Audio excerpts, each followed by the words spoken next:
Quelles sont les questions à se poser lorsque l'on veut créer un site internet, un site web? Bonjour, je m'appelle Philippe Éveillot, je suis le dirigeant de Inforéol. Alors, effectivement, vous avez un projet de création de site web. Ça, déjà, super.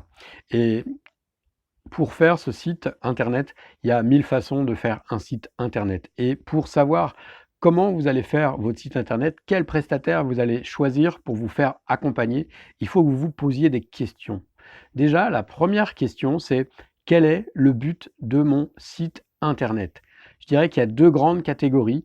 La première, c'est pour promouvoir, vous avez déjà une activité, c'est pour promouvoir cette activité. Ça, c'est la première grande question, la première grande catégorie.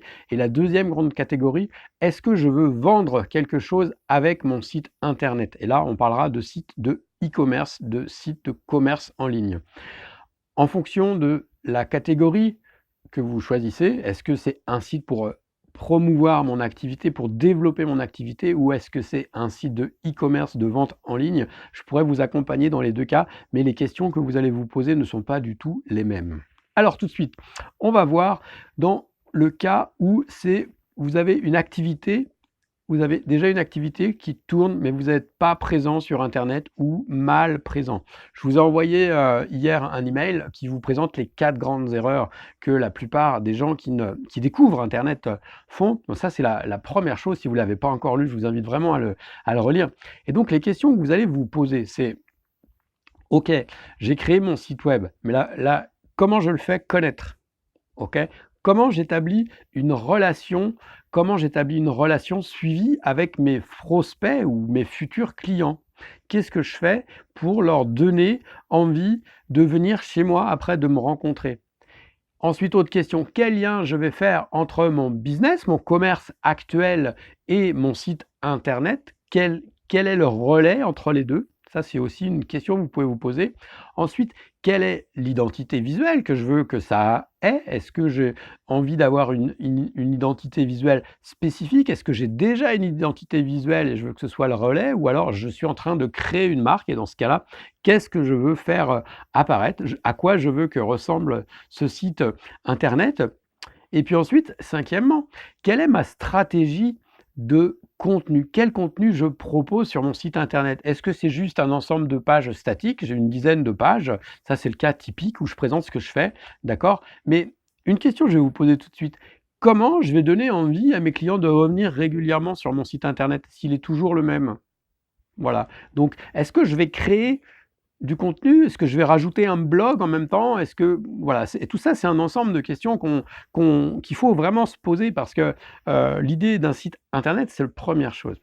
Ensuite, un site de e-commerce. Ça, c'est la deuxième grande catégorie. Je vous disais qu'il y avait 2 grandes catégories de sites internet. Si vous avez un projet de e-commerce en tête, donc la question à vous poser déjà, c'est qu'est-ce que je vais vendre? OK, comment je vais le vendre? Est-ce que ce sont des produits physiques? Est-ce que ce sont des produits numériques? Dans les produits physiques, bah, évidemment, il y a tout type de produits. Ça peut aller, de produits, pour la maison, de produits alimentaires et cetera. En fonction de votre secteur d'activité, évidemment, il y a des choses particulières à mettre en place. Si vous êtes dans le secteur alimentaire, c'est un secteur qui est très réglementé et donc on ne peut pas faire n'importe quoi. De toute façon, d'une manière générale, on ne peut pas faire n'importe quoi quand on a un commerce. Donc, je disais, vous avez un commerce en ligne, donc est-ce que vous vendez des produits physiques que vous allez ensuite livrer à vos clients? Donc est-ce que vous avez déjà sourcé? Est-ce que vous avez déjà vos produits? Vous avez déjà vos fournisseurs? Est-ce que votre processus, il est déjà rodé? Est-ce que c'est une création? Est-ce que c'est en complément d'une boutique ou d'un magasin, d'un commerce que vous avez déjà? Ça, ce sont des questions à se poser. Ensuite, est-ce que vous vendez des produits numériques? Qu'est-ce que c'est un produit numérique? Un produit numérique, ça peut être un produit d'information, ça peut être des audios, ça peut être des vidéos, ça peut être des e-books, tout un ensemble de choses. Ça peut être une activité à part entière. Ça peut aussi être une activité en complément, une activité qui vient soutenir un projet de site internet, par exemple. Imaginons que vous avez un site qui fait du commerce alimentaire, vous vendez des produits locaux, régionaux sur une niche spécialisée. Eh bien, vous pourriez très bien, en complément, vendre des recettes, des vidéos, des formations, des choses comme ça. Et là, vous allez carrément accroître la profitabilité de votre site internet, puisque sur les produits numériques, on les appelle aussi des infoproduits, vous avez une marge bénéficiaire de plus de 90%, donc très importante. Donc ça, c'est des questions à se poser. Qu'est-ce que je vais vendre? À qui je vais vendre? Comment je vais livrer? Quelles sont les fonctionnalités que je vais mettre en place? C'est pareil, je vais en nouer une relation avec mes clients, des nouveaux clients, des clients existants. Donc, avec les nouveaux clients, comment je vais faire? Quelle stratégie je vais mettre en œuvre pour attirer ces nouveaux clients, pour qu'ils arrivent sur mon site internet?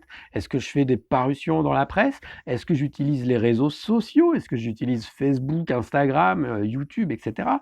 Où se trouve mon audience? Ça, c'est des questions à se poser. Si par exemple je vends à des jeunes ou si je vends à des retraités, l'audience n'est probablement pas au même endroit. Du coup, où est-ce que je vais mettre mon contenu pour attirer les personnes? Et tout ça, c'est un ensemble de questions vraiment à se poser pour bien définir et clarifier votre projet. Qu'est-ce qu'on a d'autre à savoir quand c'est un projet de e-commerce? Donc on a dit comment attirer ses clients. OK, ça c'est une chose, mais après, comment je fidélise mes clients? Si vous avez lu le document que je vous ai envoyé hier, vous savez qu'un client qui vous a déjà acheté a 6 ou 7 fois plus de chances de vous réacheter un produit. Et donc vous allez pouvoir, avec votre site internet, nouer une relation en ligne. Vous allez pouvoir lui envoyer des emails personnalisés. Mais alors, il y a une manière de le faire, parce que si évidemment vous envoyez des emails qui sont sans saveur et que c'est juste des listes de promotion, eh bien vos emails vont finir à la poubelle. Pour tous ces sujets-là, pour toutes ces questions à se poser, ce que je vais vous inviter aujourd'hui, c'est que je vous ai mis un lien sous cette vidéo, et sur ce lien, je réserve chaque semaine quelques créneaux dans mon agenda. Vous pouvez prendre rendez-vous avec moi et on va passer une quinzaine de minutes au téléphone pour clarifier votre projet. Une fois qu'on aura fait cette clarification, que vous m'aurez exposé ce que vous souhaitez, où vous en êtes et vers où vous voulez aller, à ce moment-là, je vous expliquerai si je suis le bon prestataire pour vous aider, et je vous expliquerai comment on peut travailler ensemble. Voilà, je vous dis à bientôt et prenez rendez-vous, le lien est juste en dessous, vous avez juste à cliquer. À très bientôt, merci.